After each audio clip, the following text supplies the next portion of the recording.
Bismillah, assalamualaikum warahmatullahi wabarakatuh. Alhamdulillah, rabbil alamin, salatu wassalamu ala mursalin, amma ba'd. Nah teman-teman, kita kembali di pembelajaran kedua sekarang. Bisa kita mulai ya untuk pembelajaran keduanya. Pada pembelajaran kedua kali ini, kita akan mempelajari yang pertama, menjelaskan perbedaan teknik montase, kolase, dan mozaik. Kemudian menjelaskan pengaruh gaya gesek dalam kehidupan sehari-hari. Nah, apa sih perbedaan dari teknik montase, kolase, dan mozaik ini? Ya. Nah, sebetulnya mozaik, kolase, dan montase semuanya menggunakan dengan teknik yang sama, yaitu apa? Dengan sama-sama ditempel, ya, semuanya menempel.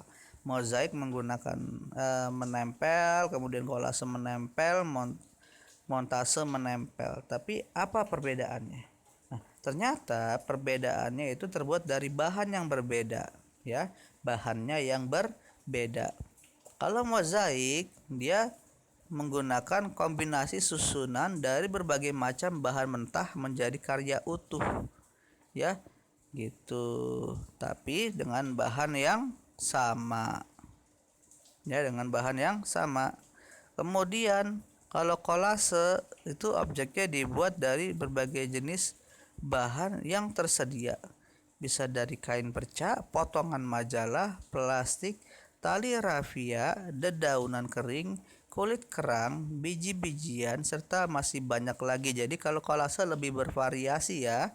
Sedangkan montase itu dua dimensi, dibuat dengan cara kombinasi susunan dari berbagai macam bahan berupa karya yang sudah jadi, artinya gambarnya sudah ada, tinggal disusun ulang.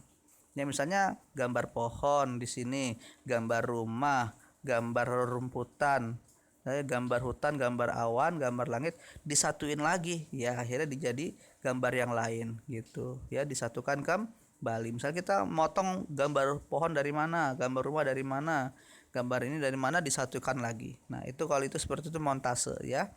Nah, di sini ada contoh bagaimana cara membuat kolase, ya. Ini hanya contoh, tidak perlu kita praktekkan ya.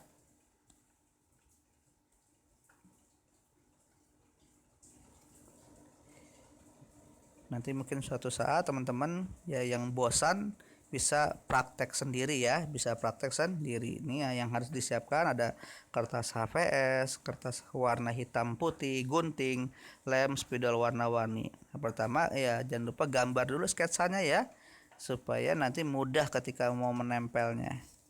Kemudian buat pola bagian tubuh di atas kertas warna. Gunting kertas warna mengikuti pola.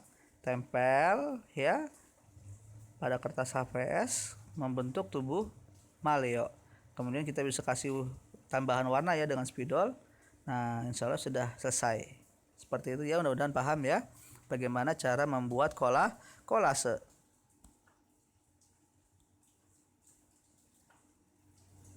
Apa yang terjadi pada kelereng ya yang digelindingkan? Nah, tentu kalau kita perhatikan kalau kita gelindingkan kelereng di rerumputan, maka dia akan langsung berhenti.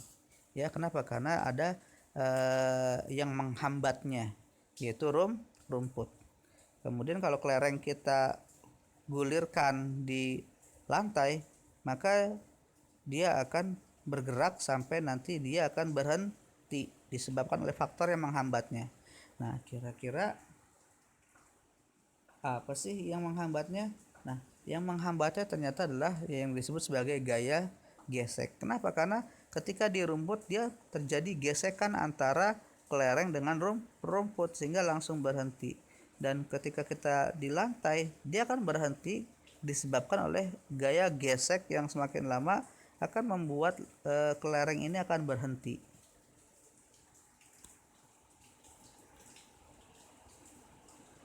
Nah, gaya gesek itu sebetulnya adalah sentuhan antara dua benda ya. Dua benda yang saling bersentuhan. Misalnya ketika kita mendorong lemari, ya itu kan terjadi gesekan. Kemudian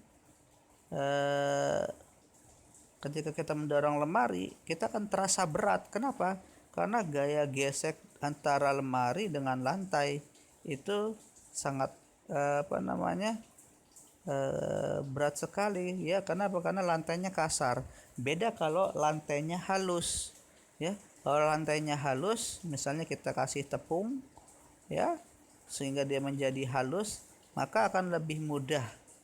Nah, makanya kadang kalau kita ingin menggeser lemari, ya, suka ditambahkan kain, ya, suka ditambahkan kain untuk apa? Untuk mengurangi gaya gesek, ya, antara lemari dengan lantai, sehingga yang terjadi gesekan adalah antara kain dengan lantai, sehingga gesekannya menjadi lebih sedikit. Nah, gaya gesek itu memiliki manfaat tapi juga merugikan.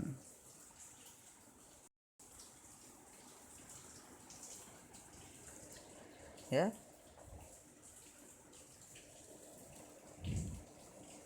Manfaat gaya gesek yaitu membantu benda bergerak tanpa tergelincir, menahan benda agar tidak tergeser. Tanpa adanya gaya gesek, kita akan tergelincir saat berjalan. Betul, teman-teman. Ya, coba kita perhatikan ketika kita memakai sendal, ya, antara sendal yang masih baru dengan sendal yang sudah haus bawahnya, ya, sudah haus bawahnya atau sudah ulirnya itu sudah hilang gitu. Nah, ketika kita pakai sendal yang baru yang masih bagus bawahnya, ya, kita menapaki jalan yang basah, ya, katakanlah lapangan yang licin, ya, kita tidak akan terlalu licin, ya, tidak akan terlalu tergelincir. Tapi beda kalau kita sudah menggunakan sendal yang sudah lama, yang bawahnya itu sudah rata, maka kita akan mudah tergelincir, ya.